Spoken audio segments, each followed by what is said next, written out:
Okay, so we will chant prayers and we will begin. Om Ajnanatimmirandasya Jnananjanashalakaya Chakshurunmilitam Yena Tasmai Shri Gurave Namaha.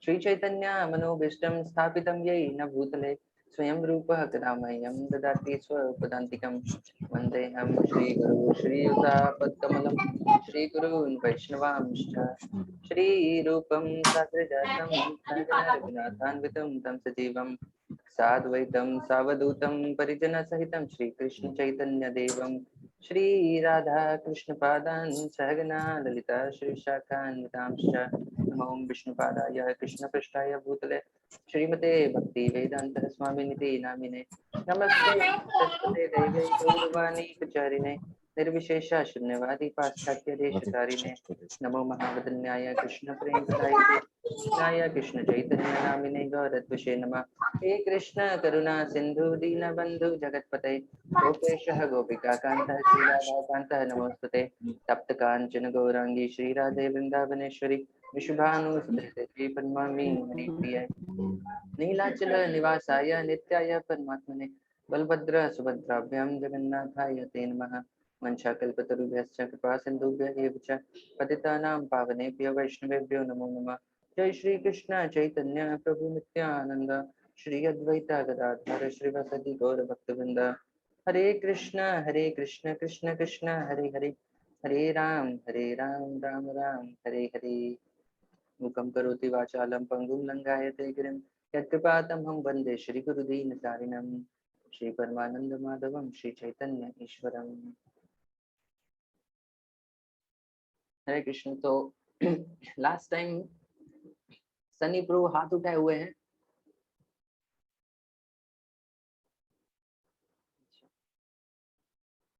ठीक है, तो last time हम ये topic discuss कर रहे थे. जस्ट मैं एक बार रिवाइज कर लेता हूँ ताकि थोड़ा जो लोग नहीं थे उनको भी समझ में आ जाए और जो थे उनके लिए, क्योंकि बहुत दिन हो गए, एक बार रिवीजन हो जाए. तो देखिए, हम जैसे पहले भी बहुत बार डिस्कस कर चुके हैं. In our spiritual life there are 9 stages in our journey towards perfection. तो इट स्टार्ट्स विद अदो shraddha, little faith, then it goes to sadhu sanga, then bhajan kriya. तो भजन क्रिया इज द मतलब फर्स्ट यू डेवलप अदो श्रद्धा, मीन्स आपके पास थोड़ी सी श्रद्धा रहती है. उस श्रद्धा के कारण आप साधु संग करते हैं. जब साधु संग में आ जाते हैं, जब डिवोटीज के एसोसिएशन में आप आ जाते हैं, तो तब आप भजन क्रिया स्टार्ट करते हैं.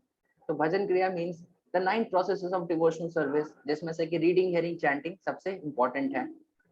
तो इसीलिए हमारा हमेशा एम्फेसिस रहता है कि always we should try our best to chant our prescribed number of rounds, and reading and hearing ये भी हमारा कुछ क्वांटिटी में, अगर नॉट बहुत ज्यादा नहीं कर रहे हैं तो कम से कम रेगुलर बेसिस में कुछ चलता रहे. तो व्हेन वी डू भजन क्रिया, देन अनर्थ निवृत्ति हैपेंस, कि हमारे हृदय में जो अनर्थ हैं वो चले जाते हैं. तो अनर्थ क्या, ये 6 प्रकार के अनर्थ होते हैं: lust, anger, pride, greed and illusion. इनके ये जब अनर्थ चले जाते हैं, then we attain nishtha in devotional service. That means steadiness in devotional service which can never be shaken. Then ruchi comes. The ruchi means it is such an attraction for devotional service that gross and subtle happiness becomes completely tasteless. And then asakti, the attraction becomes much more deepening. रुचि में आप, निष्ठा में आप fix up हो गए. रुचि में अब आपके अंदर डिवोशनल सर्विस के प्रति अट्रैक्शन आ गया. और आसक्ति में अब आप, it's like you are helplessly attracted to Krishna because the attraction has become very deep. Then bhava is the success. Means in bhava stage आपका जो स्वरूप है, जो सिद्ध देह है, और आपका जो कृष्ण के साथ आपका रिलेशनशिप है, जो हम डिफरेंट रस जानते हैं, माधुर्य रस, साख्य रस, दास्य रस, वात्सल्य रस, शांति रस. तो ये सारे रस में से आपका कौन सा रस में भगवान के साथ रिलेशनशिप है, कौन सा मेलो है, ये भाव के स्टेज पे रिवील हो जाता है. और उसके बाद फिर the last stage is prema, in which one sees Krishna face to face. So this is our the road map of our journey, जिसमें से कि हम अभी इन 2 स्टेजेस के बीच में कहीं पर हैं, कि हम अधो श्रद्धा के बाद ये साधु संग हम कर रहे हैं, और फिर धीरे धीरे हम भजन करने का प्रयास कर रहे हैं, और थोड़ी बहुत अनर्थ निवृत्ति हमारे हृदय की अभी हुई है, लेकिन मैक्सिमम पार्ट अभी बाकी है. तो most of us are in this stage. तो ये हमने डिस्कस किया था लास्ट टाइम कि how our journey towards perfection is like this, एक पहाड़ के जैसी है, जिसमें से कि निष्ठा का जो स्टेज होता है ये पीक पर होता है। This is the peak, this peak is called निष्ठा बिकॉज इसके पहले अपवर्ड इंक्लाइन होता है, उसके बाद फिर डाउनवर्ड इंक्लाइन होता है। यानी निष्ठा तक आपको एंडेवर लगाना पड़ता है और निष्ठा के बाद आप ऑटोमेटिकली आगे बढ़ जाते हैं बिकॉज जस्ट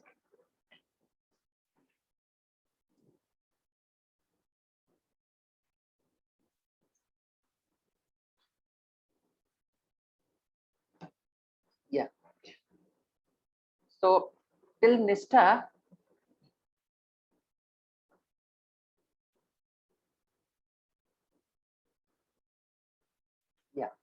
सो टिल निष्ठा इट्स अपवर्ड इंक्लाइन, यानी उसके पहले तक हमारे पास भक्ति में ज्यादा टेस्ट नहीं होता, हमें भक्ति बहुत ज्यादा अच्छी नहीं लगती। इसलिए निष्ठा तक पहुंचने के लिए we have to push ourselves कि हमें जब करने का मन नहीं करे फिर भी जब करना है, अगर रीडिंग हियरिंग करने का मन नहीं करे फिर भी रीडिंग हियरिंग जो हमारी बेसिक साधना है वो करना है। ये कब तक चलता है? ये स्ट्रगल चलता है निष्ठा के स्टेज तक। निष्ठा के स्टेज पर जब आप एक बार पहुंच जाते हैं तो उसके बाद now you have attend steadiness, that means अभी आपको कोई हिला नहीं सकता। और निष्ठा के बाद की जो जर्नी है वो अब डाउनवर्ड स्लोप हो जाती है because now you don't have to apply any effort. यानी एक साइक्लिस्ट है, अगर मान लीजिए वो पहाड़ पे अपहिल ऐसे जा रहा है तो he has to apply a lot of effort, लेकिन एक बार अगर वो पीक पर पहुंच गया तो अब डाउन हिल जाने में उसे ज्यादा एफर्ट नहीं लगता बिकॉज अगर वो पेडलिंग नहीं भी करे तो साइकिल अपने आप फ्लोट करते हुए नीचे चली जाएगी। तो इसीलिए we have to be patient और कम से कम इतना हमें करना है कि अपने आप को अपना एफर्ट लगा करके अपने आप को खुद को निष्ठा के प्लेटफॉर्म तक लेके जाना है।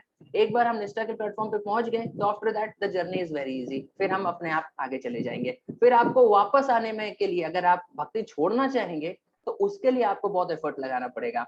अभी भक्ति हमें पकड़ने के लिए एफर्ट लगाना है, लेकिन निष्ठा के बाद अगर आप बहुत डिटरमाइंड होगे कि भगवान की भक्ति किसी कीमत पे नहीं करेंगे तभी आप छोड़ पाएंगे, नहीं तो जनरली वो अट्रैक्शन जो आ जाता है, वो अटैचमेंट आ जाता है, वो निष्ठा के स्टेज के बाद लोग छोड़ नहीं पाते भक्ति। तो therefore our goal should be clear कि अभी भाव और प्रेम हमसे बहुत दूर है, लेकिन हमारा गोल होना चाहिए कि हम निष्ठा के स्टेज पर पहुंचे। तो अगर आप निष्ठा अपने टारगेट बनाएंगे तो it is some reasonable target जहां पर कि पहुंचा जा सकता है। और what is the meaning of nishtha? Becoming steady in our sadhana. निष्ठा का कैरेक्टरिस्टिक क्या है कि आप जो साधना जो भी आप कमिटमेंट किए हैं आप उसको स्टेडीली कर रहे हैं। दैट मीन्स कि आपने जो कमिटेड राउंड्स हैं उसको आप रेगुलरली चैंट कर रहे हैं, कभी आप छोड़ नहीं रहे हैं, कभी भूल नहीं रहे हैं, कंसिस्टेंटली अपना कमिटेड साधना आप किए जा रहे हैं। So this is part 1 of the journey and this is part 2 of the journey. Part 1 signifies our struggle and part 2 signifies Krishna's mercy mostly. So we discussed last time this verse from Bhakti Rasamrita Sindhu, Anyabhilashita Shunyam, Gyan Karmati Anavritam, Anukulyena Krishnanushilnam Bhaktir Uttamam. This gives the definition of what? Of pure devotional service. Hare Krishna.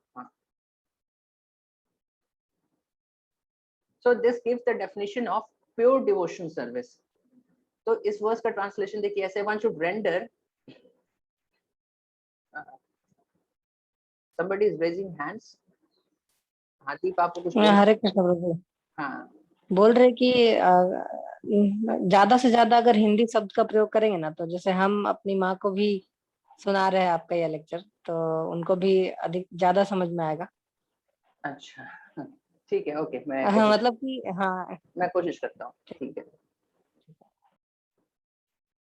तो ठीक है, ये translation तो English में मैं पढ़ देता हूँ, फिर मैं आपको एक्सप्लेन। एक्चुअली ये सारी चीजें हम लास्ट टाइम डिस्कस कर लिया, जस्ट एक रिकैप कर रहे हैं, ठीक है। तो उसके बाद फिर हम आगे का डिस्कशन अपना धीरे धीरे करेंगे, इसलिए इसमें थोड़ा फास्ट भी जा रहे हैं बिकॉज ये हमने डिस्कस ऑलरेडी कर लिया है। तो देखिए ये श्लोक है भक्ति रसामृत सिंधु से, अन्याभिलाषिता शून्यम ज्ञान कर्मादि अनावृतम अनुकूल्येन कृष्णानुशीलनम भक्तिर उत्तमम। यानी इसमें बताया जा रहा है कि एक शुद्ध भक्ति का प्रॉपर डेफिनेशन क्या होता है। जैसे one should render transcendental loving service to Supreme Lord Krishna favorably and without desire for material profit or gain through fruitive activities or philosophical speculation, and this is called pure devotion service. तो देखिए इसमें हर line का meaning है, अन्याभिलाषिता शून्यम, इसको हमने discuss किया था। इसका क्या मतलब है कि सारे दूसरे अन्य अभिलाषा, यानी दूसरे जो अभिलाषा है, हमारे जो दूसरे डिजायर हैं उनसे शून्य, यानी उनसे उनको हमें रिजेक्ट कर देना है। यानी free from all desires other than pleasure of Krishna. यानी आप जब भक्ति कर रहे हैं तो आपके अंदर उस भक्ति से कुछ भी और पाने की इच्छा नहीं होनी चाहिए, सिर्फ एक ही इच्छा होनी चाहिए कि हम इस भक्ति के प्रैक्टिस से भगवान को प्रसन्नता दें, यानी दूसरी अभिलाषाएं शून्य होनी चाहिए। इता रिप्रेजेंट सम एक्सेप्शंस, यानी अन्य अभिलाषा के बाद देखिए इसमें इता जुड़ा हुआ है। This means there are some exceptions. क्या एक्सेप्शंस हैं? यानी कि आपके जान पर कभी बनाई है, तो आप अपनी जान बचाने के लिए या फिर आप किसी क्राइसिस में, किसी इमरजेंसी सिचुएशन में उस समय भगवान से प्रार्थना कर रहे हैं कि मुझे इस क्राइसिस से, इस इमरजेंसी से, इस आपातकालीन स्थिति से मुझे थोड़ा मुक्ति दिलाइए। तो ऐसी प्रार्थना अगर आप कर रहे हैं तो वो आप अपने लिए प्रार्थना कर रहे हैं, वो भगवान की खुशी के लिए प्रार्थना नहीं कर रहे हैं, लेकिन फिर भी वो एक एक्सेप्शन है, उसको प्योर डिवोशन सर्विस यानी शुद्ध भक्ति के कैटेगरी में काउंट किया जा सकता है। तो इन जनरल, सामान्यतः हम जब भक्ति करते हैं तो हमारी इच्छा होती है कि हम सिर्फ भगवान की प्रसन्नता के लिए करें, लेकिन इता का मतलब है कि उसमें कुछ एक्सेप्शन है। यानी अगर आप कभी किसी इमरजेंसी सिचुएशन में हैं, कोई क्राइसिस में है, उस समय अगर भगवान को प्रार्थना कर रहे हैं अपने प्रोटेक्शन के लिए भी, उसमें भगवान की प्रसन्नता का एलिमेंट बहुत ज्यादा नहीं है, तो भी वो शुद्ध भक्ति की कैटेगरी में आता है। तो ये पहले लाइन का मतलब है। सिमिलरली अब देखिए, ज्ञान कर्मादि अनावृतम, व्हाट डज दिस मीन? कि it should be free from ज्ञान यानी फिलोसॉफिकल स्पेकुलेशन या फिर डिजायर फॉर लिबरेशन, और कर्मा यानी फ्रूटिव एक्टिविटीज या फिर डिजायर फॉर मटेरियल एंजॉयमेंट। यानी आप इन शॉर्ट कर सकते हैं, इसके ऊपर हमने डिस्कशन लास्ट टाइम किया था। इन शॉर्ट अगर संक्षिप्त में बताया जाए तो कर्म का मतलब होता है कि भौतिक जगत के सुखों का इच्छा आप नहीं करते हैं, और ज्ञान का मतलब है कि आप मुक्ति या मोक्ष का भी इच्छा नहीं करते हैं।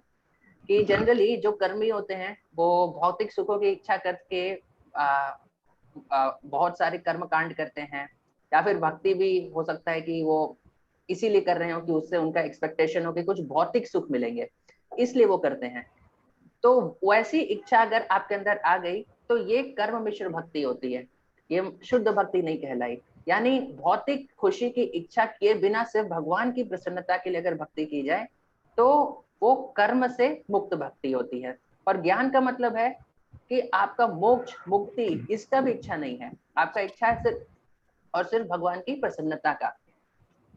तो मोक्ष या मुक्ति की इच्छा कब आती है? जब आप बहुत भौतिक सुखों को आप भोग करने का प्रयास करते हैं, लेकिन धीरे धीरे भोग करते करते करते समझ में आता है कि अरे मैं तो इतना भोग करने की कोशिश कर रहा हूँ लेकिन मुझे खुशी नहीं मिल रही। इसका मतलब है कि सच्ची खुशी ये भोगों में नहीं है। तो फिर व्यक्ति सोचना लगता है कि अब इससे ऊपर की क्या खुशी है, इससे बड़ी क्या खुशी है। अब वो जानने का जब वो प्रयास करता है तो फिर वो मोक्ष या मुक्ति की कामना करने लगता है। लेकिन ये भी शुद्ध भक्ति नहीं है, ये भी ज्ञान से मिश्रित भक्ति है। तो हमें कर्म और ज्ञान ये दोनों से अनावृत यानी इन दोनों से मुक्त भक्ति करना चाहिए, तो फिर वो शुद्ध भक्ति के कैटेगरी में आता है। और अब तीसरा है अनुकूल, यानी it must be perform favourably towards Krishna. जैसे कि सिर्फ भगवान को प्रसन्न करना ही काफी नहीं है, हमारा उनको प्रसन्न करने का इंटेंशन, उस डिजायर के साथ वो भक्ति होना चाहिए। जैसे कि एक एग्जांपल हमने लास्ट टाइम भी डिस्कस किया था कि मैया यशोदा जब कृष्ण को दूध पिला रही थी और अचानक से वो देखती हैं कि दूध चूल्हे पर उबल रहा है, तो कृष्ण को साइड में रख के जल्दी से दूध बचाने के लिए वो गई। तो कृष्ण को ये अच्छा नहीं लगा कि अरे वो दूध मुझसे ज्यादा इंपॉर्टेंट है क्या, कि आप उस दूध को बचाने के लिए मुझे आप दूध पिला रही थी और आप मुझे साइड में रख करके वो चूल्हे पर रखा हुआ दूध को आप बचाने चली गई। तो कृष्ण को अच्छा नहीं लगा, तो ये कृष्ण अप्रसन्न हुए। लेकिन ये भक्ति हुई कि नहीं? ये शुद्ध भक्ति हुई। क्यों हुई? क्योंकि मैया यशोदा का इंटेंशन क्या था? भले ही कृष्ण ना प्रसन्न हुए, लेकिन उनका इंटेंशन था कि मुझे वो दूध बचाना है जो चूल्हे पर रखा है, क्योंकि उसी दूध से मुझे कृष्ण के लिए माखन बनाना है। तो ये उनका इंटेंशन था। तो इस कारण से आई थिंक अगर किन्हीं के आप अपने ऑडियो म्यूट कर सकते हैं ताकि कोई बैकग्राउंड नॉइज नहीं आए, और आपको जब बोलना हो तो फिर आप अपने ऑडियो को अनम्यूट कर सकते हैं। तो इसलिए मैया यशोदा की जो भक्ति थी, कृष्ण भले ही ना प्रसन्न हुए उनके उस एक्शन से, लेकिन क्योंकि उनका इंटेंशन था कृष्ण को प्रसन्न करना ही, इसलिए वो एक अनुकूल भक्ति हुई, वो प्रतिकूल भक्ति नहीं हुई। वो अनुकूल तरीके से मैया यशोदा ने वो एक्टिविटी किया। उनका इच्छा था कि उस दूध को बचाया जाए ताकि उस दूध से भगवान के लिए माखन बनाया जाए। तो इसलिए ऑल दो कृष्ण पसंद नहीं हुए, वो एक अनुकूल भक्ति। इसका जस्ट अपोजिट एग्जाम्पल देखिए, जब चानूर और मुस्तिक जो कृष्ण के साथ वो मल्ल युद्ध कर रहे थे, जो रेसलिंग मैच था जिसको कंस ने ऑर्गेनाइज किया था कृष्ण को मारने के लिए, तो उस समय भगवान कृष्ण को चानूर और मुस्तिक के साथ युद्ध करके बहुत प्रसन्नता हुई, उन्हें बहुत मजा आया। लेकिन चानूर और मुस्तिक वो भक्ति नहीं कर रहे थे, वो अनुकूल एक्टिविटी नहीं काउंट की जाएगी। क्यों? क्योंकि उनका इंटेंशन था कृष्ण को मारने का। भले ही उस युद्ध में कृष्ण और बलराम को बहुत आनंद आया, लेकिन वो अनुकूल नहीं हुआ। इसलिए हमें जो एक्टिविटी करना है वो अनुकूल भी होनी चाहिए। तो this is the point. And Krishna अनुशीलनम, यानी वो activity should not be whimsical, यानी अपने मन से कि कुछ भी करना, वो अनुशीलनम नहीं हुआ। यानी we have to follow the directions of bona fide spiritual master, यानी गुरु शास्त्रों के आदेश के अनुसार हमें भक्ति करनी चाहिए। यानी आपका इच्छा है कि हाँ भगवान को प्रसन्न किया जाए, लेकिन उस प्रसन्नता के लिए आप भगवान को आप अंडे नहीं ऑफर कर सकते, क्योंकि शास्त्र में ये नहीं कहा गया है कि भगवान को अंडे ऑफर किया जाए। शास्त्र में भगवद गीता में भगवान बताते हैं पत्रम पुष्पम फलम तोयम यो में भक्त्या प्रयच्छति, यानी वो पत्रम पुष्पम फलम तोयम, ये चीजें हम उनको ऑफर करते हैं। तो आप उनको ले जाकर के कुछ नॉनवेज आइटम ऑफर कर रहे हैं भगवान को, या अंडे ऑफर कर रहे हैं।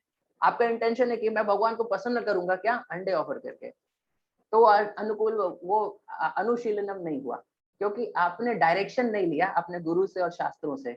आपका इंटेंशन सही है कि भगवान को प्रसन्न करना चाह रहे हैं, लेकिन आपको डायरेक्शन भी लेना पड़ेगा शास्त्रों से और गुरु से कि क्या चीज एक्चुअली भगवान को प्रसन्न करती है। और ये सारे कैरेक्टरिस्टिक्स अगर प्रेजेंट हैं तो भक्ति इज कॉल्ड उत्तम भक्ति और प्योर डिवोशनल सर्विस। तो ये देखिए, जो पहले दो लाइन है ये तटस्थ लक्षण है, और जो लास्ट के दो लाइन है ये स्वरूप लक्षण है। तटस्थ लक्षण यानी इंटेंशन टू प्लीज कृष्ण, अनुकूल होना चाहिए, फेवरेबल होना चाहिए। और कृष्ण अनुशीलनम, ये कृष्ण, और देखिए ये भी ये हमें पता होना चाहिए कि कृष्ण का क्या मतलब है। कृष्ण हिज एक्सपेंशंस पैराफर्नेलिया धाम्स एंड डिवोटीज, यानी सिर्फ आप कृष्ण को अकेले नहीं प्रसन्न करते। कृष्ण को जब हम बोलते हैं कि कृष्ण को प्रसन्न करना है, तो उसके साथ कृष्ण के जितने एक्सपेंशन है, यानी जितने विष्णु अवतार हैं, क्षीरोदक्षाई विष्णु, गर्भोदक्षाई विष्णु, भगवान राम, नरसिंह, वराह, वो सारे इंक्लूडेड हैं कृष्ण में।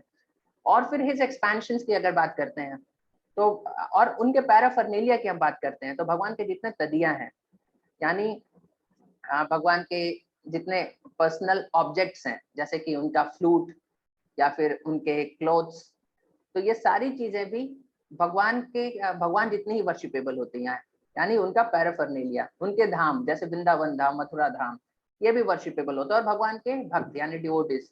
तो कृष्ण का मतलब है सिर्फ कृष्ण अकेले नहीं, Krishna plus all these things. तो ये स्वरूप लक्षण है। और अनु मीन्स फॉलोइंग गुरु साधु शास्त्र, और शीलनम यानी एक्टिविटी। शीलनम means it has to be an activity with mind, body and words. तो ये सारी चीजें हमने डिस्कस किया था। अब तटस्थ लक्षण मीन्स अन्य अभिलाषा, जो हमने डिस्कस किया कि कोई दूसरी अभिलाषा नहीं होनी चाहिए। इता का मतलब है कुछ रिलैक्सेशन होना चाहिए, और अनकवर्ड बाय ज्ञान एंड कर्म। तो ये चीजें हमने लास्ट टाइम डिस्कस किया था। अब देखिए, अब यहां से हम आज कंटिन्यू करेंगे।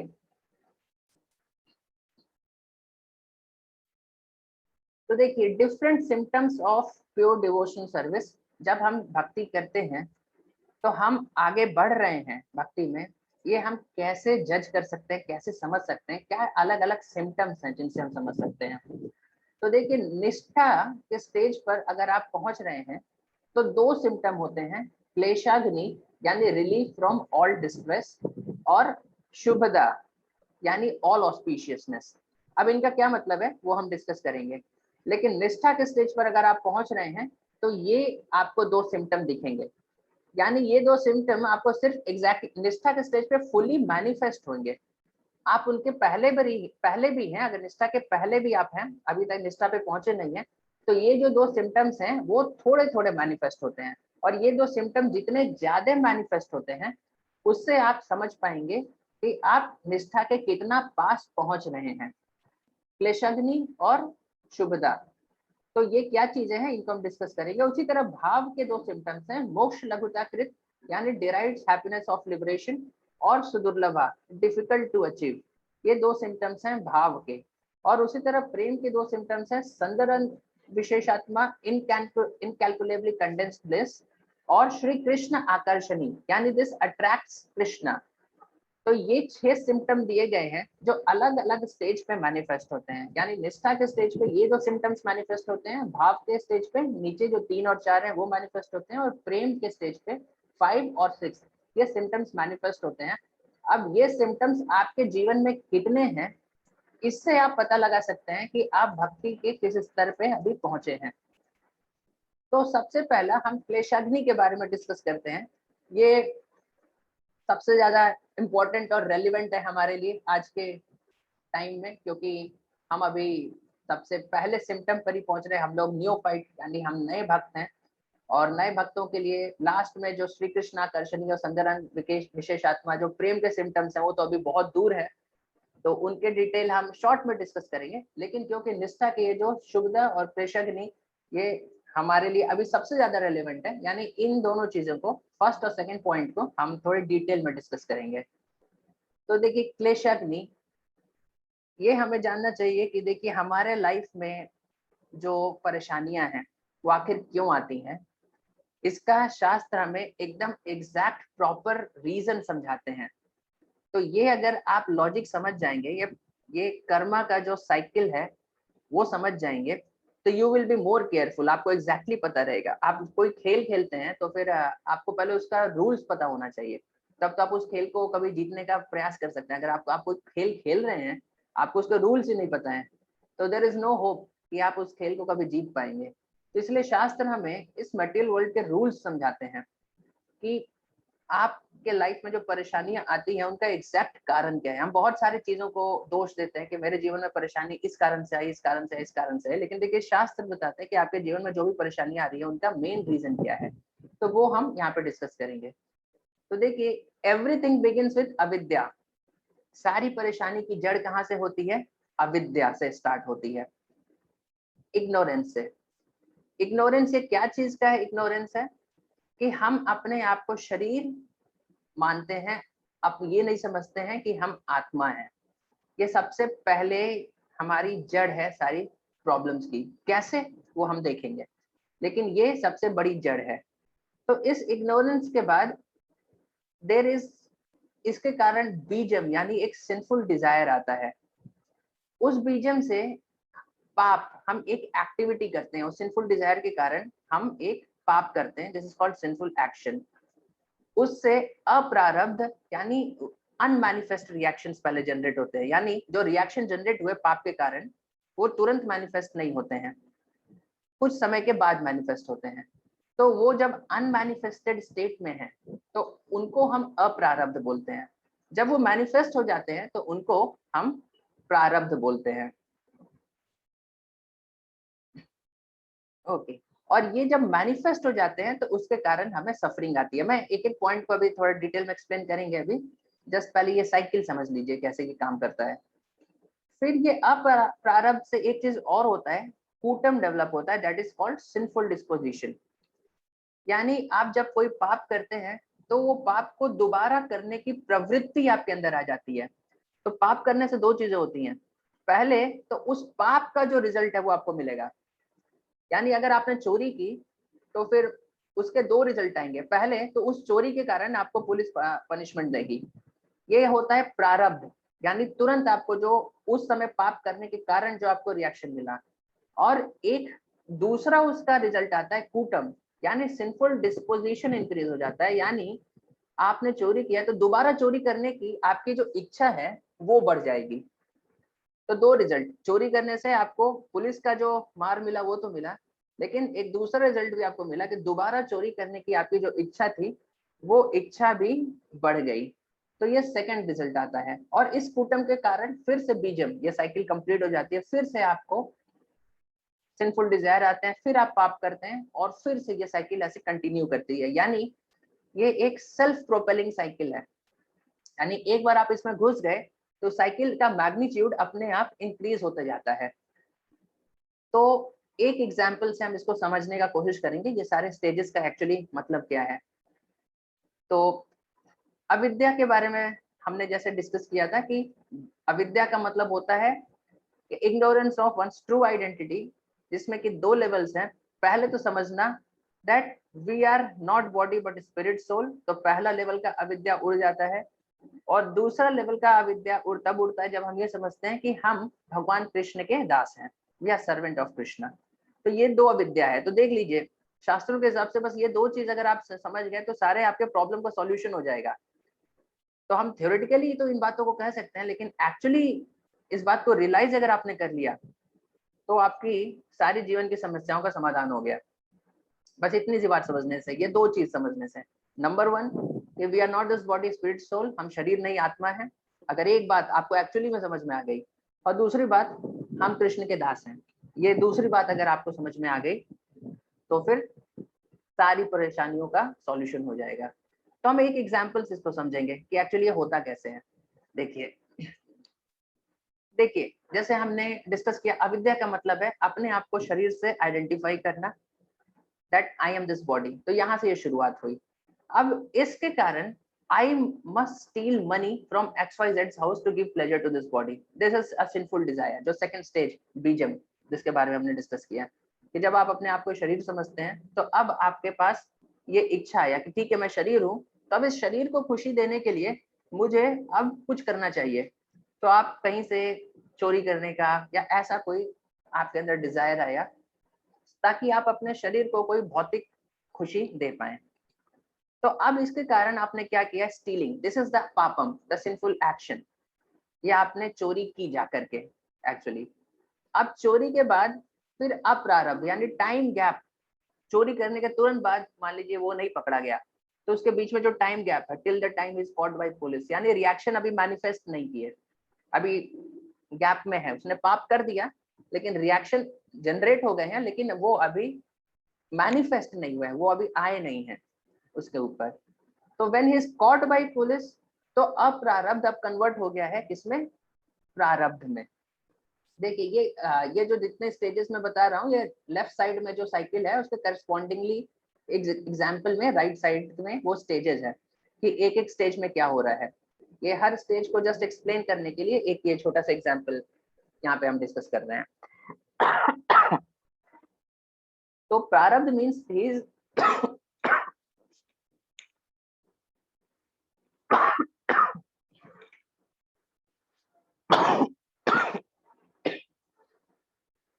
Sorry, now he is caught by police and punished. यानी जो अप्रारब्ध था अभी मैनिफेस्ट नहीं हुआ था, अब वो मैनिफेस्ट हो गया, और इसके कारण now he will get the suffering. अब इसके कारण उसे यातनाएं यहाँ पे झेलना पड़ेगा। तो यहाँ से ये चीज हुआ। लेकिन अब जैसे हमने देखा अप्रारब्ध से एक चीज और होता है, कूटम भी डेवलप होता है। यानी यहाँ से उसके अंदर there will be an increase in propensity to steal. यानी अब उसके अंदर चोरी करने के, दोबारा फिर से चोरी करने की जो इच्छा है वो भी प्रबल हो जाएगी।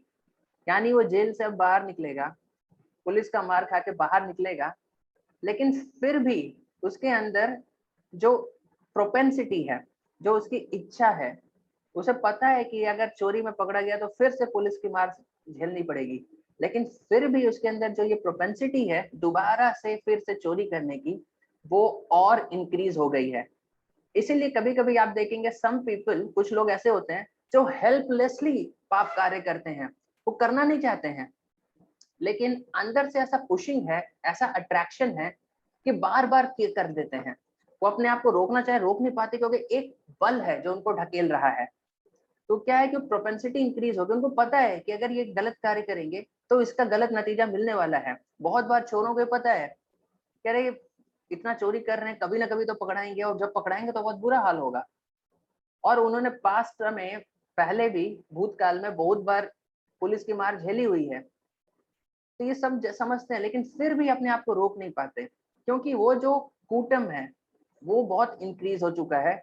बार बार चोरी करके उन्होंने ऐसा अपना कूटम इंक्रीज कर लिया, सिंपल जो डिस्पोजिशन है वो बहुत इंक्रीज हो गया, बहुत ज्यादा बढ़ गया है। तो अब इसके कारण फिर वापस बीजम डेवलप होता है कि फिर से वो एक नया चोरी करने का प्लानिंग करेगा। यानी कूटम और बीजम में देखिए अंतर क्या है, कूटम इज अ जनरल डिस्पोजिशन यानी चोरी की तरफ अट्रैक्शन, और बीजम का मतलब है कि एक स्पेसिफिक प्लान की इस पर्टिकुलर व्यक्ति के घर में मैं चोरी करूंगा, दिस इज कॉल्ड बीजम, यानी एक पर्टिकुलर डिजायर। और कूटम मीन्स जनरल, कि जनरल अट्रैक्शन फॉर स्टीलिंग, एक जनरल जो चोरी की तरफ उसका आकर्षण है। तो इस तरीके से ये साइकिल फिर से कंटिन्यू कर जाती है और व्यक्ति इसमें पूरी तरह से इंटैंगल होता चला जाता है। तो आप ये साइकिल देखिए आपको ये बात तो जरूर समझ में आ रहा होगा कि प्रारब्ध उतना खतरनाक नहीं है, क्योंकि एक बार आपको मिल गया, आपने चोरी किया, पुलिस का मार मिला, आप बाहर निकल गए, now you are a free person, आप खाली हो गए। एक बार मार मिला उसके बाद फिर आप ज्यादा आपको परेशानी नहीं है। लेकिन सबसे ज्यादा इससे जो घबराने वाली बात है, इससे सबसे ज्यादा प्रॉब्लम वाली जो बात है, वो जो बार बार ये कूटम इंक्रीज हो रहा है, एवरी टाइम, हर बार आप एक पाप कार्य करते हैं तो उसका जो रिएक्शन मिलेगा वो तो मिलेगा, लेकिन वो पाप दोबारा करने की जो आपकी टेंडेंसी है वो बार बार बढ़े जा रही है। ये तो एक बहुत ज्यादा चिंता का विषय है, क्योंकि एक बार पाप किया, एक बार आपने को रिजल्ट मिल गया, बात खत्म हो गई तो ज्यादा परेशानी नहीं, लेकिन वो पाप दोबारा करने की जो इच्छा बढ़े जा रही है, ये एक बहुत खतरनाक चीज है। तो आप जब प्रायश्चित करते हैं, तो आप ये लेफ्ट साइड वाले डायग्राम में देखिए, ये ग्रीन एरो जो आपको दिख रहा है, ये प्रायश्चित का एरो है।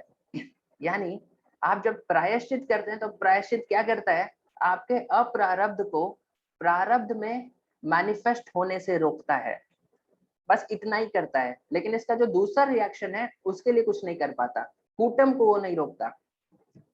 यानी चोर ने चोरी की और पुलिस के पकड़े जाने से पहले अगर उसने प्रायश्चित कर लिया किसी भी तरीके से, मान लीजिए कि जहां से उसने चोरी की है जाके सामान लौटा या माफी मांग लिया या कुछ ऐसा किया, तो उससे क्या हो गया, उसने कुछ प्रायश्चित कर लिया। शास्त्रों में भी बहुत सारे जो प्रायश्चित के तरीके बताए गए हैं कि आपने अगर ऐसा पाप किया हो तो इस प्रकार का प्रायश्चित करिए, जिससे कि उस पाप से जो प्रारब्ध आपको मिलने वाला है वो चला जाएगा।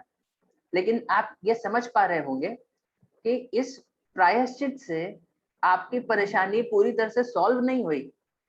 तो प्रायश्चित ने क्या किया, सिर्फ अप्रारब्ध को प्रारब्ध में कन्वर्ट होने से रोका, लेकिन अप्रारब्ध को कूटम में जाने से नहीं रोका। आई होप आपको बात समझ में आ रही है। अगर किन्हीं के कोई प्रश्न है या फिर कुछ बोलना चाहते हैं तो बता सकते हैं, मुझे बीच में भी पूछ सकते हैं, आपको लास्ट तक रुकने की जरूरत नहीं है। और अगर किसी भी पॉइंट पे थोड़ा सा हम कुछ टेक्निकल सब्जेक्ट मैटर डिस्कस कर रहे हैं, तो अगर कोई भी पॉइंट आपको नहीं समझ में आ पा रहा है तो आप बीच में भी जरूर पूछ लीजिए कि हम क्या यहाँ पे डिस्कस कर रहे हैं। तो आई होप कि पॉइंट सबको क्लियर समझ में आ रहे हैं। तो प्रायश्चित में क्या प्रॉब्लम है, आई थिंक आपको समझ में आ रहा होगा कि ये सिर्फ एक साइड, जो अप्रारब्ध से दो नतीजे निकलते हैं, कूटम और प्रारब्ध, उसका सिर्फ एक पार्ट को ही रोक पा रहा है, यानी प्रारब्ध को ही रोक पा रहा है। प्रायश्चित आपने किया तो प्रारब्ध आपको नहीं मिलेगा, लेकिन जो कूटम है वो साइकिल तो कंटिन्यू कर जाएगी। तो इसका क्या सॉल्यूशन है, ये भक्ति सॉल्यूशन है। भक्ति क्या करता है कि अविद्या पे भी अटैक करता है, ये बीजम पे भी अटैक करता है, कूटम पे भी अटैक करता है, अप्रारब्ध पे भी अटैक करता है और प्रारब्ध पर भी अटैक करता है। प्रायश्चित सिर्फ आपको आपके अप्रारब्ध को प्रारब्ध में कन्वर्ट होने से रोक सकता है, लेकिन जब आप भक्ति करते हैं तो भक्ति इन सारी चीजों पर अटैक करता है। जैसे कि जब आप भक्ति करते हैं तो आपका अविद्या सबसे पहले डिस्ट्रॉय होता है, सबसे पहले नहीं, मतलब बाकी सारी चीजें होती हैं, और लेकिन ये कम से कम थ्योरेटिकली हम ये अविद्या को डिस्ट्रॉय कर देते हैं। कैसे, कम से कम कोई भी व्यक्ति भक्ति कर रहा है तो इतना तो कम से कम थ्योरेटिकली उसको पता हो जाता है कि मैं शरीर नहीं आत्मा हूँ और मैं भगवान का दास हूँ, भले रियलाइज नहीं कर पाए हैं, लेकिन कम से कम थ्योरेटिकली तो हम बहुत बार सुन लेते हैं, बहुत बार पढ़ लेते हैं, और थ्योरेटिकली हमें समझ में आ जाता है कि हाँ दिस इज द पॉइंट। अब सिंफुल डिजायर्स, इन पे भी भक्ति अटैक करता है, और इसके साथ साथ जो सिंफुल डिस्पोजिशंस हैं, कूटम और अप्रारब्ध और प्रारब्ध, इवन प्रारब्ध को भी भक्ति खत्म करता है। प्रारब्ध यानी जो सिंफुल रिएक्शंस मैनिफेस्ट हो गए हैं, जैसे फॉर एग्जांपल कि शास्त्र में बताया गया है कि अगर कोई व्यक्ति भगवान का भक्त हो जाता है, तो अगर वो चंडाल है, चंडाल मीन्स जो डॉग ईटर्स हैं, जो कुत्तों का मांस खाते हैं, उनको बहुत लोएस्ट कैटेगरी में बताया गया है कि जो मांस खाने वाले लोग में भी सबसे लोएस्ट जो मांस खाने वाले लोग होते हैं वो चंडाल होते हैं, यानी दे आर डॉग ईटर्स, वो कुत्तों का मांस खाते हैं, तो उनको सबसे लोएस्ट बताया गया है। तो बताया गया कि अगर कोई चंडाल के परिवार में भी जन्म लिया है, इसका मतलब है चंडाल के परिवार में अगर जन्म लिया, इसका मतलब है कि उसके पिछले जन्म के अप्रारब्ध इस जन्म में मैनिफेस्ट हुए हैं प्रारब्ध के रूप में, जिसके कारण उसको चंडाल के रूप में जन्म मिला है। वो पिछले जन्म में उसका रिकॉर्ड बहुत पापों से भरा होगा, जिसके कारण उसके अगले जन्म में उसे चंडाल परिवार में जन्म मिला, यानी ये उसका प्रारब्ध रिएक्शन था। लेकिन शास्त्र में बताया गया है कि अगर वैसा चंडाल भी अगर भगवान का भक्त बन जाए और अच्छे से भक्ति करने लगे, तो वो वैष्णव कहलाता है, वो चंडाल नहीं कहलाता। और वैष्णव वो ब्राह्मणों से भी ऊपर होते हैं, यानी अब वो ब्राह्मणों से भी ऊंची से ऊंचा दर्जा उसे दिया जाएगा उस चंडाल को, अगर वो भगवान का भक्त बन गया है। तो ये हमारे शास्त्र बताते हैं, यानी भक्ति के पास ये भी शक्ति है कि प्रारब्ध को भी डिस्ट्रॉय कर देता है, और अप्रारब्ध जो मैनिफेस्ट होने वाले रिएक्शन है उनको तो डिस्ट्रॉय कर ही रहेगा। सिंफुल डिस्पोजिशन, जो आपके अंदर पाप करने की टेंडेंसी है, यानी क्या, lust, anger, pride, greed, envy, illusion, ये सारी चीजें, इनको तो डिस्ट्रॉय करता ही है। हम अनर्थ निवृत्ति का जो वो स्टेज है, इसके बारे में हम डिस्कस भी कर रहे थे, तो उनको भी डिस्ट्रॉय करता है। अविद्या, यानी हम जब करते हैं तो हमें ये समझ में आता है कि हम भगवान के दास हैं, हम शरीर नहीं आत्मा है, धीरे धीरे एक एक चीजें ये होती हैं। और सिंफुल डिजायर यानी बीजम, इन चीजों को भी भक्ति धीरे धीरे एक एक करके डिस्ट्रॉय करता है। तो आप जस्ट कॉन्ट्रास्ट कर सकते हैं कि प्रायश्चित और भक्ति में जमीन आसमान का अंतर है। इसीलिए जो कर्मकांडी व्यक्ति होते हैं, जो कर्मकांडी यानी जो भौतिक सुखों के लिए यज्ञ कराते हैं, हवन कराते हैं, या मतलब उनका होता है सुख संपत्ति घर आवे कष्ट मिटे तन का, ये सारे प्रेयर्स जो हैं, मतलब ये कर्मकांडी प्रेयर्स हैं। यानी कर्मकांड का मतलब है कि उनका एम भगवान के धाम वापस जाना नहीं होता है, उनका एम है कि हम धर्म करेंगे जिससे हमें इस जगत में ही बहुत सारी सुख सुविधाएं मिले। इस एम के साथ जो लोग अपनी रिलीजियोसिटी, धर्म का परफॉर्मेंस करते हैं, उनको कर्मकांडी बोलते हैं। तो कर्मकांडी आपको अगर आपने कोई पाप कार्य कर दिए तो आपको प्रायश्चित करने का सलाह देंगे। लेकिन भक्ति, अगर कोई भक्त मान लीजिए उसने कोई पाप कार्य कर दिया, तो उसको कोई अलग से कोई प्रायश्चित करने का जरूरत नहीं है, कि अलग से जो शास्त्र बताते हैं कि अगर ये पाप कार्य किया तो ये प्रायश्चित करो, ये पाप कार्य किया तो ये प्रायश्चित करो, वो अलग अलग प्रायश्चित करने की जरूरत नहीं है। भक्त, अगर मान लीजिए भक्त ने कोई पाप कार्य कर दिया, तो उसके लिए एक ही प्रायश्चित है कि आप भक्ति और ज्यादा इंटेंसली करिए। भक्ति की जो आपकी इंटेंसिटी है उसको बढ़ा दीजिए। यानी आपको लगता है कि मैं बहुत पापी हूँ, तो आप जितना माला करते हैं उसका डबल माला कर दीजिए, ज्यादा माला करना शुरू करिए अपने भक्ति। और जस्ट क्वांटिटी नहीं, क्वालिटी भी, और मन से और फोकस के साथ और अच्छे से, और भगवान से प्रार्थना करके एक एक महामंत्र को सुन करके और अच्छे से आप अच्छे से जप करिए। यानी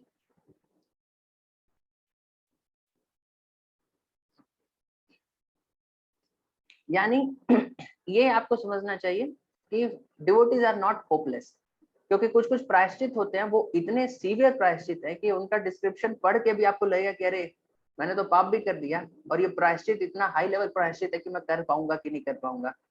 लेकिन भक्तों के लिए ये बहुत अच्छी बात है कि आपने कितना भी बड़ा पाप किया हो, कम से कम अभी आप ये कसम खाते हैं कि आज के बाद मैं ऐसा पाप नहीं करूंगा, या नहीं करने का पूरा प्रयास करूंगा, और अपने भक्ति की इंटेंसिटी को बढ़ाते हैं। तो भगवान बोलते हैं, जो भगवत गीता का श्लोक है आप जानते भी होंगे, अहम त्वं सर्व पापेभ्यो मोक्षयिष्यामि मा शुचा, यानी मैं सारे पापों को हर लूंगा, मा शुचा, डोंट फियर। तो that is what is being explained here. तो आई होप आपको ये पॉइंट क्लियर हो रहा है कि भक्ति और प्रायश्चित में क्या अंतर है। और भक्ति में जो प्रायश्चित है वो यही है कि अपने भक्ति की इंटेंसिटी को हम आगे बढ़ाएं। इन्हीं के कोई प्रश्न है?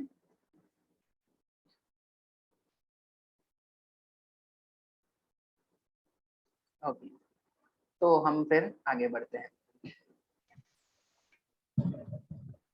हाँ,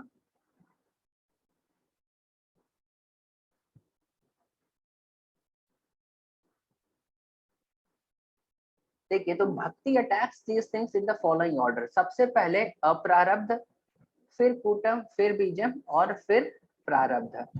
यानी इन चीजों पर भक्ति अटैक करता है, लेकिन वो अटैक करने का एक ये सीक्वेंस है। यानी जब आप भक्ति करते हैं तो सबसे पहले कौन से रिएक्शंस जाते हैं, जो अप्रारब्ध रिएक्शंस हैं वो खत्म हो जाते हैं। उसके बाद फिर कूटम खत्म होते हैं, फिर बीजम खत्म होते हैं और उसके बाद फिर प्रारब्ध रिएक्शंस खत्म होते हैं। यानी इस ऑर्डर में, यानी सबसे लास्ट में जो रिएक्शंस जाते हैं वो प्रारब्ध हैं। यानी अगर इस जन्म में आपको एक, मान लीजिए जैसे जो हमने एग्जांपल डिस्कस किया था कि चंडाल के परिवार में आपको जन्म मिला, तो उस चंडाल को वापस उस कैटेगरी से निकल करके वैष्णव बनना है, तो ये सबसे लास्ट स्टेज है। यानी जब वो साबित हो जाता है पूरे वैष्णव कम्युनिटी में कि एक महाभागवत वैष्णव है, जैसे कि हमारे शिला हरिदास ठाकुर थे, वो भी एक लो कास्ट फैमिली से थे, लेकिन सारे वैष्णवों ने रिकॉग्नाइज किया कि ये एक बहुत ही ये ऊंचे दर्जे के वैष्णव हैं। तो उसके बाद फिर उनको नामाचार्य की उपाधि श्री चैतन्य महाप्रभु ने खुद दी। तो ये प्रारब्ध जो है ये सबसे लास्ट में जाते हैं। स्टार्टिंग होता है अप्रारब्ध से, फिर कूटम से, यानी अप्रारब्ध से यानी आपके जो आपने पाप कर दिए हैं उनके रिएक्शन अभी तक मैनिफेस्ट नहीं हुए हैं, वो चले जाते हैं। कूटम यानी जो अनर्थ है, lust, anger, pride, greed, envy, illusion, ये सारे जो काम, क्रोध, लोभ, मोह, मद और मात्सर्य है, ये जो सारी चीजें वो कूटम, वो सारी चीजें चली जाती हैं। फिर बीजम, कूटम चला गया तो फिर आपका बीजम भी नेक्स्ट स्टेज में जाएगा ही, क्योंकि हमने डिस्कस किया था कूटम का मतलब होता है एक जनरल अट्रैक्शन टुवर्ड्स सिन, और बीजम का होता है कि स्पेसिफिक प्लान फॉर सिन। यानी कूटम मीन्स जैसे कि चोरी करने की एक जनरल इच्छा है कि जनरली चोरी करने का मन कर रहा है, और बीजम का मतलब है कि एक स्पेसिफिक किसी व्यक्ति के घर से चोरी करने की आपकी इच्छा। तो कूटम चला गया तो फिर नेक्स्ट स्टेज में बीजम भी जाएगा, और बीजम फिर चला गया तो फाइनली प्रारब्ध भी आपका चला जाएगा। तो इस ऑर्डर में ये होता है। तो this is the same as the cycle of their development. जिस साइकिल में देखिए ये सबसे पहले अप्रारब्ध, फिर कूटम, फिर बीजम और उसके बाद फिर प्रारब्ध ऐसे आ रहा है। तो जिस सीक्वेंस में डेवलप हो रहे हैं उसी सीक्वेंस में ये डिस्ट्रॉय भी होते हैं। तो दिस वाज अबाउट क्लेशाग्नि कि कैसे हमारे क्लेश डिस्ट्रॉय होते हैं। Now the second point is shubhada, all auspicious. Bhakti is all auspicious. तो ऑल ऑस्पिशियसनेस कैसे आती है, this will be our next point of discussion. तो देखिए 4 क्राइटेरिया फॉर ऑल ऑस्पिशियसनेस, यानी कोई भी चीज ऑस्पिशियस है, शुभ, हम बोलते हैं कि कोई भी चीज शुभ है, तो उसके ये 4 कैरेक्टरिस्टिक्स होने चाहिए। Number 1, it should benefit everyone, सबके लिए बेनिफिशियल होना चाहिए। ऐसा नहीं कि बस कुछ लोगों के लिए बेनिफिशियल है, कुछ लोगों के लिए नुकसानदायक है। It should attract everyone, produce good qualities in everyone, and bestow superior happiness. ये 4 क्राइटेरिया अगर किसी चीज में प्रेजेंट है तो फिर हम उसे बोल सकते हैं कि ये ऑल ऑस्पिशियस है। जैसे कि क्रिकेट मैच आप खेलते हैं तो इंडिया जीत जाता है तो इंडियंस खुश हैं, लेकिन अगर मान लीजिए दूसरी टीम जो हारी है वो खुश नहीं है, यानी सब कोई इससे खुश नहीं है। तो this does not fit in the criteria of all auspiciousness. यानी it should attract, all auspiciousness का मतलब कि सबका बेनिफिट होना चाहिए, and it should attract everyone. तो देखिए भक्ति इन चारों क्राइटेरिया में फिट होता है। कैसे? जब आप भक्ति करते हैं तो देखिए ये सबके लिए बेनिफिशियल होता है। इवन जो जानवर हैं या पेड़ पौधे हैं, जब हम हरिनाम संकीर्तन करते हैं तो वो भी स्पिरिचुअल एडवांसमेंट कर रहे हैं। यानी आप इसीलिए जप को से ज्यादा बेटर बताया गया हरिनाम संकीर्तन को, क्योंकि जब आप जप कर रहे हैं अपने लिए, सिर्फ आप जप कर रहे हैं तो आप भक्ति में तरक्की करेंगे। लेकिन जब आप हरिनाम संकीर्तन कर रहे हैं जोर से सड़कों पे निकल करके, तो उससे क्या होता है कि जो लोग सुन रहे हैं सोसाइटी के, मोहल्ले के, वो भी भक्ति में आगे बढ़ रहे हैं क्योंकि वो हरिनाम सुन रहे हैं।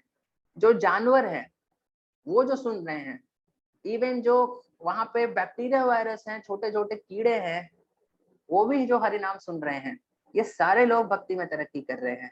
पेड़ पौधे जो सुन रहे हैं वो भी भक्ति में तरक्की कर रहे हैं। तो ये भक्ति के इस क्राइटेरिया में फिट होता है कि इट विल बेनिफिट एवरीवन। अब आप कोई दूसरी ऐसी एक्टिविटी सोचिए जो इस तरह का इफेक्ट करे, कि कोई भी आप एक्टिविटी करेंगे तो हो सकता है वो कुछ लोगों के लिए बेनिफिशियल हो लेकिन सबके लिए बेनिफिशियल नहीं होता। लेकिन हरिनाम करना सबके लिए बेनिफिशियल है। इसलिए कई बार लोगों को ये नहीं समझ में आ पाता कि जो भक्त हैं तो मंदिर में बैठ करके इतना समय तक अपनी साधना करते हैं, पूरा मॉर्निंग प्रोग्राम 4:30 से 9:30 तक इतना लंबा हमारा मॉर्निंग प्रोग्राम होता है। तो लगता है कि ये हम अपने समय को यूजलेसली वेस्ट कर रहे हैं क्या? तो उनको ये लॉजिक नहीं समझ में आता कि जब आप हरिनाम करते हैं तो उससे सिर्फ आपकी तरक्की नहीं होती, उससे पूरे उसका इफेक्ट पूरे वर्ल्ड पे फील किया जा सकता है। आज कलयुग में जो इतनी बारिश हुआ है, अभी भी इतना पाप बढ़ जाने के बाद भी फसलें उग रही हैं, मौसम सही समय पे आ रहे हैं, बारिश हो रही है, ये सारी चीजें साबित करती हैं कि आज भी दुनिया में भक्त हैं जो अच्छे से भक्ति कर रहे हैं और जिनके कारण मदर नेचर अपने रिसोर्सेस को पूरी तरह से विथहोल्ड नहीं किए। नहीं तो शास्त्र में बताया जाता है कि जब धरती पर पाप बहुत बढ़ जाते हैं तो जो प्रकृति है वो अपने रिसोर्सेस को वापस विथड्रॉ कर लेती हैं, वो रिलीज नहीं करती हैं। और उसका इफेक्ट हम आज देखते भी हैं कि रिसोर्सेस का क्राइसिस बहुत जगह फेस किया जाता है। नहीं तो महाराज युधिष्ठिर और पृथु महाराज और बहुत सारे हमारे जो ग्रेट वैदिक किंग्स हैं, उनके राज्य में अगर देखा जाए तो मदर नेचर जो प्रकृति थी वो एकदम प्रोफ्यूजली इतना अपने रिसोर्सेस को रिलीज करती थी कि कभी किसी को किसी चीज की कमी ही नहीं होती थी। जो धरती थी वो मतलब एकदम प्रोफ्यूजली ऐसे प्लांट्स ट्रीज रिलीज करती थी जिससे कि इतने सारे फ्रूट्स, इतने सारी चीजें, इतने सारे फसल, सारी चीजें रिलीज होती थी और कभी किसी को कोई जरूरत नहीं पड़ती थी। उसी तरह जो ओशियंस थे वो इतने तरह के जेम्स, इतने तरह के अलग अलग पर्ल्स ऐसे रिलीज करते थे कि कभी किसी को उनकी भी कमी नहीं होती थी। यानी मदर नेचर पूरी तरह से सारी चीजों को रिलीज करती थी और कभी कोई कमी किसी को फील होती नहीं थी। आज देखिए ये कमी फील होती है कि मदर नेचर अपने रिसोर्सेज को विदड्रॉ की हुई है, लेकिन फिर भी कम से कम बेसिक नेसेसिटीज हमें आराम से मिलती हैं क्योंकि still there are devotees who are practicing devotional service nicely. So this is the first criteria that it should benefit everyone. Second criteria is it should attract everyone. तो हम देखते हैं कि योगिक मेडिटेशंस जो होते हैं, जिनको आंख बंद करके लोग तपस्या करते हैं 2 घंटे तक ऐसे बैठे रहते हैं एक पोस्चर में, ये एक तरह के मेडिटेशंस हैं, लेकिन they are not attractive to everyone. लेकिन भक्ति का ऐसा प्रोसेस है कि जब हम कीर्तन करते हैं, इवन छोटे बच्चे वो आकर के कीर्तन में डांस करते हैं, उन्हें भी अच्छा लगता है, हर तरह के लोगों को। और किसी को अगर कुछ भी नहीं भक्ति में पसंद आए तो कम से कम प्रसाद लेना तो जरूरी अच्छा लगता है। तो ये सारी चीजें भक्ति के कैरेक्टरिस्टिक है कि it is attractive to everyone. कोई ये नहीं बोल सकता कि ये भक्ति हमें पसंद नहीं है। क्यों? क्योंकि आपको भक्ति का एक एस्पेक्ट अगर नहीं पसंद आ रहा है, मान लीजिए जब पसंद नहीं आ रहा है, तो कम से कम कीर्तन सुनना तो पसंद आएगा आपको, कम से कम प्रसाद लेना तो पसंद आएगा आपको, आरती पसंद आएगी, या फिर कुछ नहीं पसंद आ रहा है तो कम से कम घूमना फिरना तो सबको पसंद है। तो भक्ति का एक एस्पेक्ट है कि धाम यात्रा हम करते हैं, तो ये एस्पेक्ट सबको पसंद आएगा। तो तीसरा है प्रोड्यूस गुड क्वालिटीज एवरीवन। तो देखिए जब हम भक्ति करते हैं तो ये शास्त्र बताते हैं कि आपको अलग से एक एक कोई गुड क्वालिटी अपने अंदर डेवलप करने की जरूरत नहीं होती। सारी गुड क्वालिटीज एक एक करके ऑटोमेटिकली आपके अंदर मैनिफेस्ट होती हैं। तो डेमीगॉड्स के जितने गुड क्वालिटीज हैं वो सारे गुड क्वालिटीज स्लोली स्लोली करके सारे डिवोटीज के अंदर भी मैनिफेस्ट हो जाती हैं। यानी जनरल अगर आप मटेरियलिस्टिक सर्कल में देखेंगे, कोई गुड क्वालिटी मैनिफेस्ट करने के लिए पूरा एक आपको सिस्टमैटिक प्लान बनाया जाता है कि ऐसे हैबिट डेवलप करिए, 21 दिन तक कोई काम आप करते रहते हैं तो इट बिकम्स अ हैबिट, ऐसे ऐसे बहुत सारे स्टेप्स बताते हैं और एक एक गुड क्वालिटी के लिए आपको मेहनत करना पड़ता है। लेकिन becoming a devotee is one shot answer to developing all good qualities. यानी एक ही शॉट में आपको सारे अच्छे गुण आपके अंदर डेवलप हो जाते हैं। And fourth is it bestows superior happiness. तो आपको याद होगा कि हमने डिस्कस किया था एकदम बहुत पहले बिगनिंग ऑफ आवर 4 सेशंस में कि हैप्पीनेस के अलग अलग लेवल्स होते हैं। तो आज इस लेवल को हम लोग थोड़ा और डिटेल में देखेंगे। जैसे कि आप याद करिए, जिसमें आपको याद करा तो ग्रॉस हैप्पीनेस होती थी, सटल हैप्पीनेस होती थी, और उसके बाद फिर स्पिरिचुअल हैप्पीनेस होती थी। लेकिन स्पिरिचुअल हैप्पीनेस में भी 3 लेवल हैं, ब्रह्मन रियलाइजेशन, परमात्मा रियलाइजेशन और भगवान रियलाइजेशन। तो हम ग्रॉस और सटल हैप्पीनेस को मटेरियल हैप्पीनेस कहते हैं और इन तीनों को स्पिरिचुअल हैप्पीनेस कहते हैं। तो आई होप आपको याद आ रहा होगा, ये चीजें हमने डिस्कस किया है। तो स्पिरिचुअल हैप्पीनेस को इतने डिटेल में डिस्कस नहीं किया था, लेकिन आज इसको थोड़ा समझ लीजिए। तो ग्रॉस हैप्पीनेस हमने डिस्कस किया था, it is the happiness when enjoyed by 5 senses, यानी eyes, ears, nose, tongue, skin के मदद से जो हम हैप्पीनेस एंजॉय करते हैं, ग्रॉस हैप्पीनेस होती है। और इसी तरह से सटल हैप्पीनेस होती है, ये माइंड, इंटेलिजेंस और ईगो का हैप्पीनेस होता है, यानी माइंड कैसे हमारा एंजॉय करता है when we read a novel, poem, art और somewhere where emotions are involved. Intelligence यानी आप मैथमेटिक्स या कोडिंग, इन चीजों से अगर आपको हैप्पीनेस मिलता है। और ईगो यानी name, fame, glory, post, power, position, respect, distinction, इन चीजों से जो आपको हैप्पीनेस मिलता है, ये हैप्पीनेस है ईगो का हैप्पीनेस। तो ग्रॉस हैप्पीनेस लोअर होती है, सटल हैप्पीनेस इससे हायर होती है। क्यों? क्योंकि हम सटल हैप्पीनेस के लिए ग्रॉस हैप्पीनेस को सैक्रिफाइस कर सकते हैं, और प्रैक्टिकली हम एवरीडे अपने लाइफ में ऐसा करते हैं कि for the sake of subtle happiness हम ग्रॉस हैप्पीनेस को छोड़ते हैं। स्टूडेंट्स क्लास में फर्स्ट आने की खुशी के लिए अपना खेलना कूदना थोड़ा कम कर देते हैं, क्योंकि उनको पता है कि जो ईगो का हैप्पीनेस है वो ज्यादा सेटिस्फाइंग रहेगा अगर मैं क्लास में फर्स्ट आ गया देन माय ग्रॉस हैप्पीनेस, जो मुझे आईज, ईयर्स, नोज, टंग या स्किन के थ्रू जो फिजिकल हैप्पीनेस मुझे मिल रहा है। तो दिस इज हायर लेवल। लेकिन इसके बाद फिर हमने देखा था कि इससे much higher is Brahman realization, उससे मच हायर है परमात्मा रियलाइजेशन, और उससे भी ज्यादा हायर है भगवान रियलाइजेशन। तो ये सारी चीजें कैसे डेवलप करती है? When there is a increase in the level of our consciousness, यानी जो लो कॉन्शियसनेस के लोग होते हैं वो लोअर लेवल की हैप्पीनेस को ही एंजॉय करते हैं, और जो हायर कॉन्शियसनेस के लोग होते हैं वो थोड़े हायर लेवल की हैप्पीनेस को एंजॉय करते हैं। जैसे कि animals, they are simply on gross platform, यानी वो सिर्फ ग्रॉस हैप्पीनेस को ही एंजॉय करते हैं। उनके लिए सिर्फ खाना पीना सोना इतना ही लाइफ का गोल है, इसके ऊपर की कोई चीज उनके लिए एग्जिस्ट नहीं करती। लेकिन ह्यूमन बींग्स सिर्फ इतने से सेटिस्फाइड नहीं रहते, they need subtle happiness also. यानी ह्यूमन बींग्स को, किसी व्यक्ति को अगर आप सिर्फ खाना पीना सोने का फैसिलिटी देते हैं तो वो इतने से खुश नहीं रहेगा, उसको लाइफ में कुछ और भी चाहिए।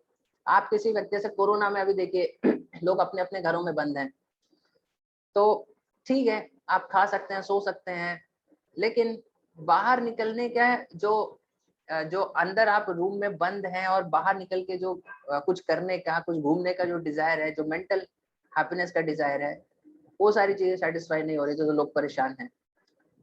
तो आप ऐसे भी देख सकते हैं कि मान लीजिए आपने किसी अपने फ्रेंड को इनवाइट किया अपने घर पे, आपने उसको अच्छे से खिलाया पिलाया, 56 भोग खिलाया, लेकिन आप फिर लास्ट में बोल रहे हैं क्या यार तुझे खाने को नहीं मिलता है, बार बार ऐसे यहाँ पे मेरे घर खाने के लिए आ जाता है, आप उसका ऐसे इंसल्ट करते हैं, तो नेक्स्ट टाइम तो आपके पास आएगा नहीं। दैट मीन्स व्हाट, कि ही वैल्यूज सटल हैप्पीनेस।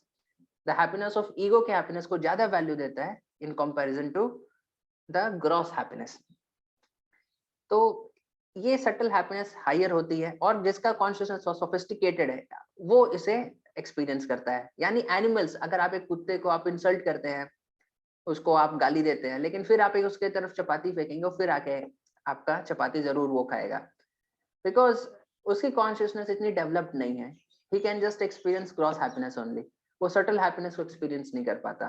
लेकिन ह्यूमन बींग्स, क्योंकि उनका कॉन्शियसनेस थोड़ा डेवलप्ड है, इसलिए वो सटल हैप्पीनेस को एक्सपीरियंस कर पाते हैं। इसी तरह जब हमारा कॉन्शियसनेस और ऊपर बढ़ता है तो then we realise the happiness of Brahman. तो देखिए, जैसे कि एक बार आपको सटल हैप्पीनेस मिलने लगे तो ग्रॉस हैप्पीनेस को आप बहुत ज्यादा वैल्यू नहीं देते।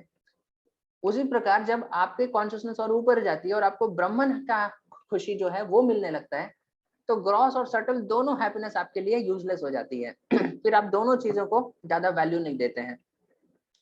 जब आप इसके एक लेवल ऊपर चले जाएं, जब परमात्मा रियलाइजेशन पे पहुंच गए, तो फिर नीचे के जितने सारी खुशियां हैं, यानी ब्रह्मन की, सटल हैप्पीनेस की और ग्रॉस हैप्पीनेस की, ये सारी चीजों को आप ज्यादा वैल्यू नहीं देते हैं। सिमिलरली, और जब भगवान रियलाइजेशन हो गया, तब तो किसी भी और प्रकार की खुशी आपको नहीं चाहिए सिवाय भगवान की सेवा करने की खुशी के अलावा। तो ये कैसे होता है? जब हमारा लेवल ऑफ कॉन्शियसनेस इंक्रीज करता है, और भक्ति यही प्रोसेस है कि हम अपने कॉन्शियसनेस को नीचे से इम्प्रूव करते करते हाईएस्ट लेवल पर लेके जाएं। तो इन कॉन्शियसनेस लेवल्स को शास्त्रों में नाम भी दिया गया है, यानी जो ग्रॉस हैप्पीनेस के प्लेटफॉर्म पर है, वो अन्नमय या प्राणमय कॉन्शियसनेस में है। अन्नमय यानी जैसे छोटे बच्चे होते हैं जो सिर्फ किसी भी चीज को लेकर मुंह में डालने लगते हैं, यानी वो उनको सिर्फ खाना दिख रहा है। प्राणमय मीन्स ये थोड़ा सा उससे बेटर है कि सिर्फ खाने के बारे में नहीं, वो उनको ये रियलाइजेशन होता है, मैं जीवित हूँ, मेरे अंदर प्राण है और मैं कुछ कर सकता हूँ, इस दुनिया में घूम सकता हूँ और कुछ इधर उधर की एक्टिविटीज भी कर सकता हूँ। तो दिस लिटिल हायर देन अन्नमय से एक लेवल ऊपर गए प्राणमय। तो but both this things they come in the category of this gross happiness. उसके बाद फिर सटल हैप्पीनेस में जो कॉन्शियसनेस है उसका लेवल है ज्ञानमय। This is better than pranamaya. तो यहाँ पे ये ज्ञानमय लेवल ऑफ कॉन्शियसनेस है। अब उसके बाद फिर ब्रह्मन रियलाइजेशन इज विज्ञानमय।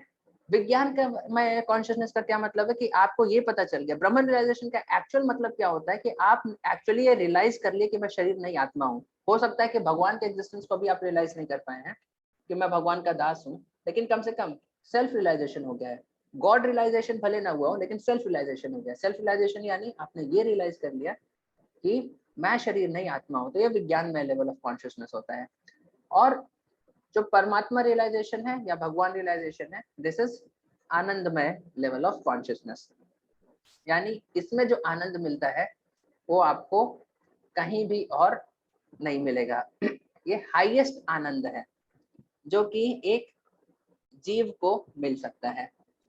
तो जब हम भक्ति करते हैं तो we get higher levels of happiness, और इसलिए हम लोअर लेवल्स ऑफ हैप्पीनेस को फिर धीरे धीरे छोड़ देते हैं। और इसीलिए जो रिनाउंस्ड ऑर्डर में जो साधु सन्यासी होते हैं, वो देखिए जो दुनियादारी छोड़ करके सिर्फ भगवान की भक्ति कर रहे हैं, तो वो इसलिए वैसा कर रहे हैं कि क्योंकि उन्हें एक हायर लेवल ऑफ हैप्पीनेस मिल गई है। इन्हें इसलिए ग्रॉस और सटल हैप्पीनेस उनके लिए ज्यादा वैल्यू नहीं करती। और इस रियलाइजेशन के बिना, जब तक कि कोई इतना स्पिरिचुअली एडवांस नहीं हुआ है कि वो एक हायर लेवल ऑफ हैप्पीनेस को रियलाइज कर पाए, और उसके पहले ही उसने संन्यास ले लिया, तो उसे संन्यास मेंटेन करने में बहुत दिक्कत होगा। वो दूसरे व्यक्तियों को देखेगा कि अरे ये लोग दुनिया में इतने सारे भोग कर रहे हैं, तो उसे लगेगा कि अरे मैंने संन्यास लेके शायद कुछ गलती कर दी। इसलिए शास्त्र बताते संन्यास किनको लेना चाहिए? जो इस लेवल पे पहुंच गए, कम से कम ब्रह्मन रियलाइजेशन के लेवल पे तो है, तो वो संन्यास ले सकते हैं। तो ये कर्म संन्यास के बारे में बात कर रहे हैं। वैष्णव संन्यास जो हम लेते हैं, इस्कॉन में दिया जाता है, वो थोड़ा अलग है, क्योंकि कर्म संन्यास मीन्स एक्टिविटी करना छोड़ दिया जाता है। वैष्णव संन्यास मीन्स एक्टिविटी नहीं छोड़ते हैं, बस एक्टिविटीज को रीडायरेक्ट करते हैं। पहले जो एक्टिविटीज होती हैं वो, पहले जो हम संन्यास के पहले जो एक्टिविटीज करते थे वो अपने सेंस ग्रेटिफिकेशन के लिए करते थे। अब उसके बाद भी एक्टिविटीज को नहीं छोड़े, बस एक्टिविटीज को हमने रीडायरेक्ट कर दिया भगवान की खुशी के लिए करने की तरफ। तो वो अलग डिस्कशन है, वो कभी और हम लोग करेंगे। तो I hope this point is clear, right? तो this fills the category of shubhada. तो अब हम ये मोक्ष लघुता कृत सुदुर्लभा सुंदरंग विशेषात्मा और श्री कृष्ण आकर्षणी, इन चीजों को जस्ट बहुत शॉर्ट में डिस्कस कर लेते हैं। ओ अच्छा, आई थिंक आज का तो हमारा समय भी अभी ओवर हो गया है। ठीक है, हम इसको नेक्स्ट टाइम फिर करेंगे। किन्हीं के कोई प्रश्न है? कोई कुछ पूछना चाहते हैं?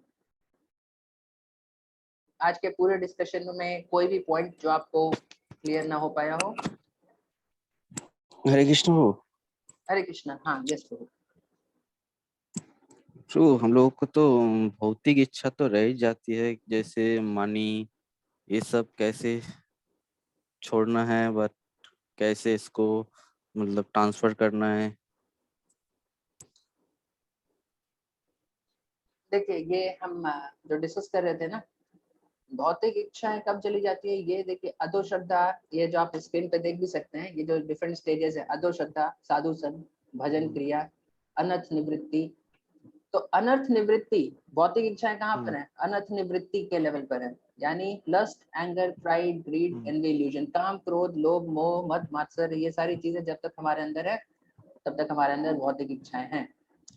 ये चीजें जब चली गई तो भौतिक इच्छाएं चली गई। और वो कब होता है, जब हम निष्ठा के स्टेज पे पहुंचते हैं।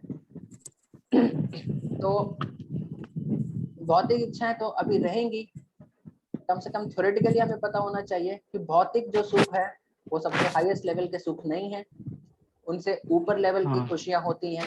ग्रॉस और सटल हैप्पीनेस के ऊपर होता है ब्रह्म रियलाइजेशन, परमात्मा रियलाइजेशन और भगवान रियलाइजेशन। हम उस लेवल पर नहीं पहुंचे हैं, लेकिन कम से कम थ्योरेटिकली हमें रोड मैप पता होना चाहिए कि ऐसे होता है, ताकि हम फिर कभी वहां पे पहुंच पाए। और पहुंचने का क्या तरीका है, भक्ति अच्छे से करना होगा हमें, पूरी इंटेंसिटी के साथ, पूरा दम लगा करके। तो फिर हमारी कॉन्शियसनेस लेवल जैसे जैसे ऊपर पहुंचेगी, हम ग्रॉस और सटल को फिर छोड़ देंगे। यानी कॉन्शियसनेस लेवल का ऊपर जाना है और इन 9 स्टेजेस में आगे बढ़ना, वो एक तरह से एक ही बातें हैं। इन्हीं को, एक ही बात को पुट करने का ये 2 तरीका है जिसको हम यहाँ पे डिस्कस कर रहे हैं। यानी जब हम बोल रहे हैं कि आपकी कॉन्शियसनेस लेवल ऊपर जाती है और आप ग्रॉस और सटल हैप्पीनेस को छोड़ करके जो स्पिरिचुअल हैप्पीनेस है उसमें एंजॉयमेंट ढूंढना शुरू करते हैं, तो इसका मतलब है कि अभी आप कहाँ, स्पिरिचुअल हैप्पीनेस आपकी कहाँ से शुरू हो रही है, एक्चुअली वो निष्ठा से शुरू हो रही है। उसके पहले आप उसके कुछ स्मॉल सिम्टम्स, स्मॉल ट्रेसेस देख सकते हैं, लेकिन एक बार अनर्थ निवृत्ति चली गई और निष्ठा के स्टेज पर आप पहुंच गए तो एक्चुअल आपका स्पिरिचुअल हैप्पीनेस वहां से शुरू होता है। तो ये वहां पर, उसके पहले भी ऐसा नहीं आप एक्सपीरियंस नहीं कर सकते, लेकिन वो लिमिटेड होता है। लेकिन निष्ठा के स्टेज पर निष्ठा का जैसे हमने डेफिनेशन भी देखा था, ये डेफिनेशन है कि आप पूरी तरह से फिक्स्ड अप हो गए हैं भक्ति में, अभी कोई आपको हिला नहीं सकता। क्यों आप फिक्स्ड अप हो गए हैं, क्योंकि आपने एक्चुअली रियलाइज कर लिया कि ये भौतिक चीजें यूजलेस हैं। और फिर निष्ठा में के लेवल पे आप प्रैक्टिस करते हैं तो रुचि पे जाते हैं, तो अभी तो भक्ति में ऐसा अट्रैक्शन हो गया कि आप वापस जाने का सोचेंगे नहीं, और वही डेवलप होकर आसक्ति हो जाती है कि बहुत आप हेल्पलेसली भक्ति की तरफ अट्रैक्ट हो जाते हैं। जैसे कि अभी हम हेल्पलेसली सेंस ग्रेटिफिकेशन यानी भौतिक इच्छाओं की तरफ मुड़ जाते हैं। आसक्ति के स्टेज में हम हेल्पलेस हो जाते हैं, मतलब भगवान की भक्ति के बिना रह नहीं पाएंगे, उस तरह की स्थिति हो जाती है, और वही लेटर ऑन भाव में डेवलप होता है। तो भौतिक इच्छाएं तो अभी रहेंगी, इसका मतलब है कि हम निष्ठा के स्टेज पर भी पहुंचे नहीं है। और भौतिक इच्छाएं जिस दिन चली गई तो आप समझ सकते हैं कि हमारे अनर्थ निवृत्ति अभी खत्म हो गई है और हम निष्ठा के स्टेज पे चले गए हैं। और अनर्थ निवृत्ति ही हमारे स्पिरिचुअल जर्नी का सबसे लॉन्गेस्ट स्टेज है। तो ये लॉन्गेस्ट स्टेज है तो समय तो लगेगा, लेकिन वी आर नॉट होपलेस, क्योंकि जैसा बहुत सारे हमारे सीनियर वैष्णव बताते हैं कि अगर आप 18 से 20 साल तक निष्कपट भक्ति करते हैं, यानी 18 से 20 साल तक अगर आप सिंसियर डिजायर के साथ, सिंसियरिटी के साथ, अल्टीरियर मोटिव के बिना अच्छे से भक्ति करते हैं, तो 18 से 20 साल में 100% हम निष्ठा तो कम से कम पहुंच ही जाएंगे।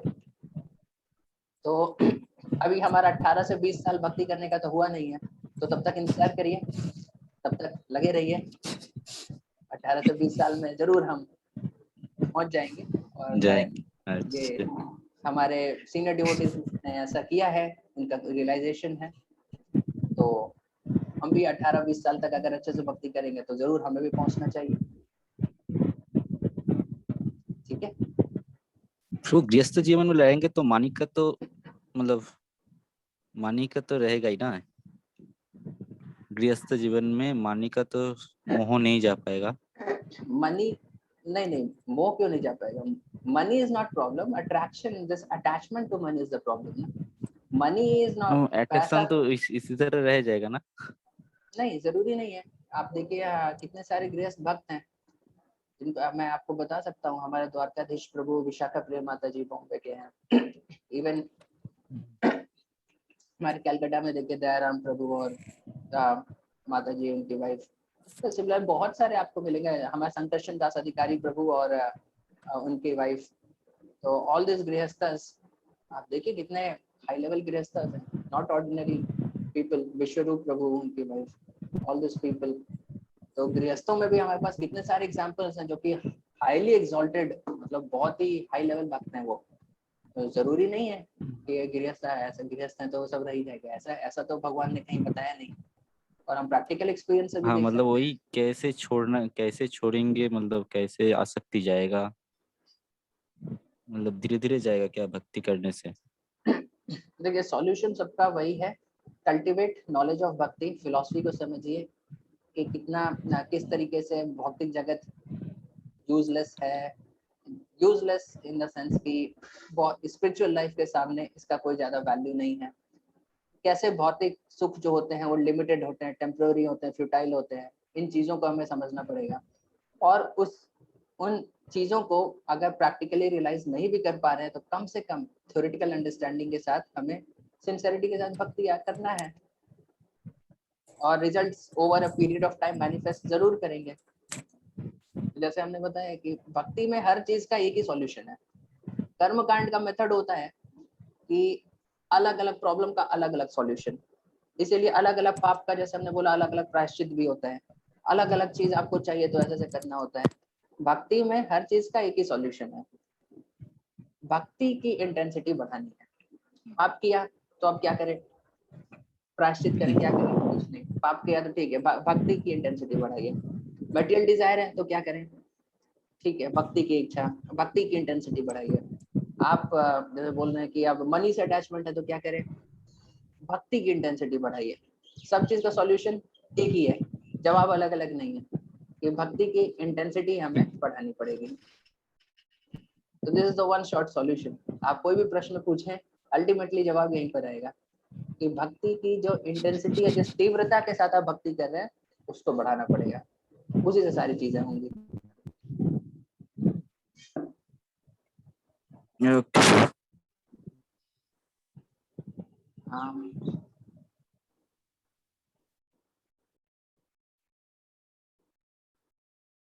ओके, तो और कोई कुछ बोलना चाहते हैं? एनी क्वेश्चंस और एनी कमेंट्स और एनी क्लैरिफिकेशंस?